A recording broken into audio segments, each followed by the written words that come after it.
Jacob stayed a long time in the land of Haran, much longer than he had expected to stay. And in that land, Jacob became rich. As wages for his work with Laban, Jacob took a share of the sheep and oxen and camels. And since Jacob was very wise and very careful with his work, his share grew larger, until Jacob owned a great flock and much cattle. At last, after 20 years, Jacob decided to go back to the land of Canaan and to his father Isaac, who was still living, though now very old and very feeble. Jacob did not tell his uncle Laban that he was going away, but while Laban was absent from home, Jacob gathered together his wives and children and all his sheep and cattle and camels, and he stole away quietly. When Laban found that Jacob had left him, he was not at all pleased, for he wished Jacob still to care for the things that he owned. For Jacob managed them better than Laban himself, and God blessed everything that Jacob undertook. Then, too, Laban did not like to have his 2 daughters, the wives of Jacob, taken so far away from him. So Laban and the men who were with him followed after Jacob. But that night God spoke to Laban in a dream and said, "Do no harm to Jacob when you meet him." Therefore, when Laban came to where Jacob was in his camp on Mount Gilead, on the east of the river Jordan, Laban spoke kindly to Jacob, and Jacob and Laban made a covenant that is a promise between them. They piled up a heap of stones, and on it they set up a large rock like a pillar, and beside the heap of stones they ate a meal together. And Jacob said to Laban, "I promise not to go past this heap of stones and this pillar to do you any harm. The God of your grandfather, Nahor, and the God of my grandfather, Abraham, be the judge between us." And Laban made the same promise to Jacob, and then he kissed his daughters, Jacob's 2 wives, and all of Jacob's children, and bade them goodbye. And Laban went back to Haran, and Jacob went on to Canaan. And Jacob gave 2 names to the heap of stones where they had made the covenant. One name was Gilead, a word which means the heap of witness. The other was Mizpah, which means watchtower. For Jacob said, "The Lord watch between you and me when we are absent from each other." While Jacob was going back to Canaan, he heard news that filled him with fear. He heard that Esau, his brother, was coming to meet him, leading an army of 400 men. He knew how angry Esau had been long before, and how he had threatened to kill him. And Jacob feared that Esau would now come upon him and kill not only Jacob himself, but his wives and his children. If Jacob had acted rightly toward his brother, he need not have feared Esau's coming. But he knew how he had wronged Esau, and he was terribly afraid to meet him. That night, Jacob divided his company into 2 parts, so that if one part were taken, the other part might escape.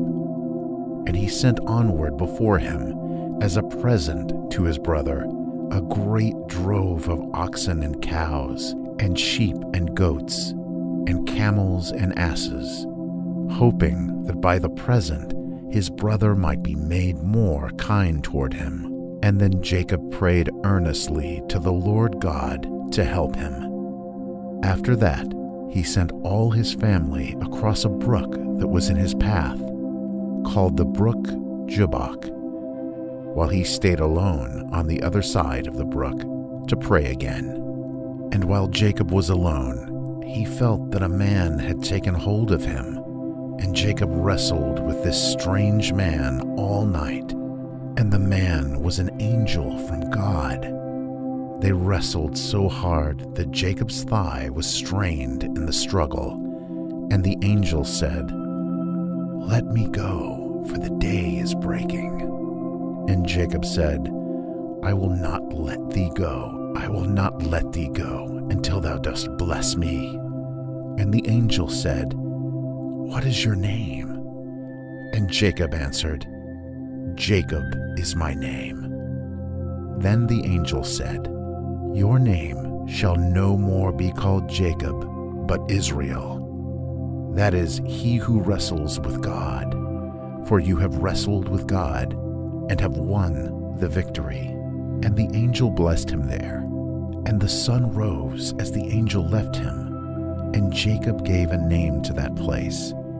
He called it Peniel, or Penuel, words which in the language that Jacob spoke mean the face of God.